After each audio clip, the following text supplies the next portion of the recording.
اور اسلام نے جو ہے روزے کو حکم دیا.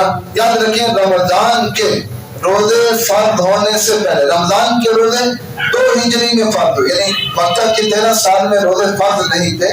جب مدینہ آ گئے تو دوسرے سال روزے فرض ہوئے. اچھا آپ کو پتہ کی بات بتاؤں، سید سلمان ندوی رحمۃ اللہ علیہ نے سیرت النبی میں اس جگہ اس روزے پہ بڑا علمی نقطہ لکھا ہے کہ اللہ نے روزے کا حکم مکی زندگی میں نہیں دیا، مدنی زندگی کے میں 2 سال میں گزرنے کے بعد دیا. اس کی ایک خاص وجہ تھی. اس کی وجہ یہ تھی کہ مکی زندگی میں ویسے عام طور پر غربت تھی، تنگ دستی تھی، فاقہ کشی تھی، عمومی روٹین میں بھی زیادہ کھانے پینے کو نہیں ملتا تھا. لہٰذا اگر اس وقت اللہ روزے کو حکم دے دیتے، بیشک مسلمان اللہ کا حکم مان کر کے سر تسلیم خم کر کے روزہ رکھتے، لیکن اس وقت ان کا اتنا کمال نہ ہوتا، اتنا مزہ نہ ہوتا، کیونکہ ویسے وہ بھوک کیا دیتے، ویسے وہ نفع کشی کے عادی تھے، فاقہ کشی کے عادی تھے، روٹین میں بھی وہ کم کھاتے تھے یا بالکل نہیں کھاتے تھے. اس لیے اگر روزے کا حکم ملتا تو مزہ نہ آتا، اتنا کمال نہ ہوتا. جو مشقت ہے، جو محنت ہے، جو اللہ کے لیے چھوڑنا ہے، وہ نہ ہوتی. یہاں جب مدینہ میں آ گئے تھوڑی سی فراوانی ہوگی، فتوحات ہونے لگی، مالی وسعت ہوگی، کھانے پینے کو آرام سے ہر بندے کو جو ہے فن ملنے لگا اور ہر چیز مکمل دستیاب ہو گئی. پھر اللہ نے کہا اب کھانا پینا چھوڑ دو، تاکہ پتہ چلے یہ تمہارا کھانا پینا جو چھوڑنا ہے یہ طبیعی شرعی ہے. یعنی اس وجہ سے نہیں ہے کہ تمہیں ملتا ہی نہیں ہے، بلکہ اس وجہ سے کہ ہوتے ہوئے بھی ہر چیز موجود ہو پھر بھی اللہ کے حکم پر تم چھوڑ رہے ہو، یہ اصل روزہ ہے. اس نے فرمایا کہ روزے کا حکم سن 2 ہے. اس سے پہلے یاد رکھیں جو محرم کا 10 محرم کا روزہ ہے، رمضان کے روزے فرض ہونے سے پہلے وہ روزہ ہوتا تھا. اس کی فرضیت کا حکم تھا. جب رمضان کے روزے آ گئے، ان کی فرضیت نازل ہو گئی، تو محرم کا جو 10 کا روزہ تھا وہ فرض تو نہیں رہا، اس کی فرضیت تو ختم ہوگی. البتہ مستحب اور سنت اب بھی ہے، رکھنا چاہیے، بہتر ہے، لیکن فرض نہیں ہے. تو یہ روزے اللہ تبارک و تعالیٰ نے حکم دیا.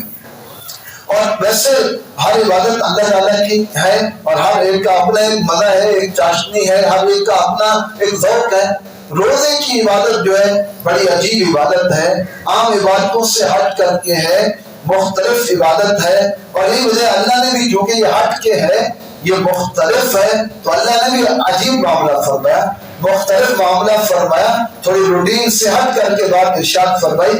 حدیث قدسی ہے، اللہ تعالیٰ فرماتے ہیں کہ یضاعف کل عمل بنی آدم، انسان کا ہر عمل جو ہے، جو وہ نیکی کرتا ہے، یضاعف فرمایا وہ بڑھایا جاتا ہے، 10 سے لے کر، کیونکہ آپ کو معلوم ہے ہر نیکی کا کم از کم ثواب 10 گنا ہے. اور پھر اوپر جتنا اخلاص زیادہ ہوگا اتنا بڑھتی جائے گی. 700 گنا تک. یہ عام روٹین ہے، عام ضابطہ ہے، 10 سے لے کر 700 گنا تک. الا الصوم، فرمایا اللہ تعالیٰ نے، قال اللہ الا الصوم، مگر روزہ.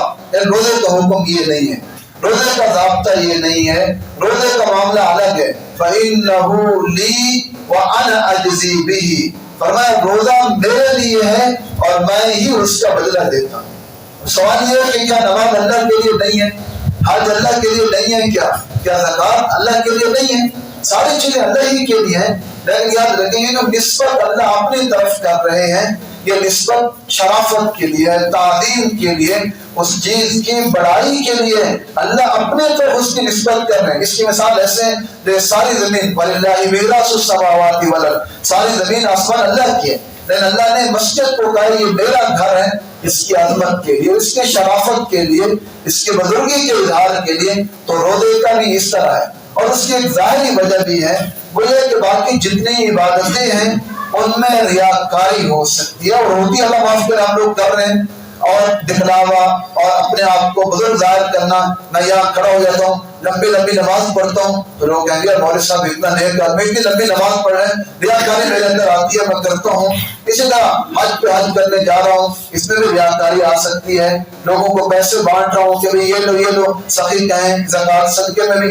لیکن روزے کا عمل ایسا ہے کہ یہ اللہ اور بندے کے درمیان راز ہے، تیسرے بندے کو نہیں معلوم. اب ہم اس وقت 50-100 بندہ بیٹھے ہیں، ہم میں سے کوئی بندہ کسی دوسرے بندے کو متعلق نہیں کہہ سکتا کہ کس کو روزہ ہے، اس کو روزہ نہیں ہے، یہ اللہ اور بندے کا معاملہ ہے، اس لیے اس میں ریاکاری بھی نہیں ہے، اس میں دکھلاوا بھی نہیں ہے، تو اس نے فرمایا فَإِنَّهُ لِي، یہ روزہ میرے لیے ہے، وَأَنَا أَجْزِي بِهِ، اور میں اس کا بدلہ خود دوں گا۔ اور بعض روایتوں میں تو بڑے عجیب الفاظ ہیں، بڑے مزے کی بات اور ایسی بات بیان کی گئی ہے کہ آدمی بس قربان جائے اس بات پہ، میں وَأَنَا أُجْزَى بِهِ، کہ روزہ میرے لیے ہے، وَأَنَا أُجْزَى بِهِ، اور روزے کا بدلہ میں خود رب، یعنی اللہ ہی مل جائے جس کو، تو پھر تو کسی چیز کی ضرورت نہیں تھی۔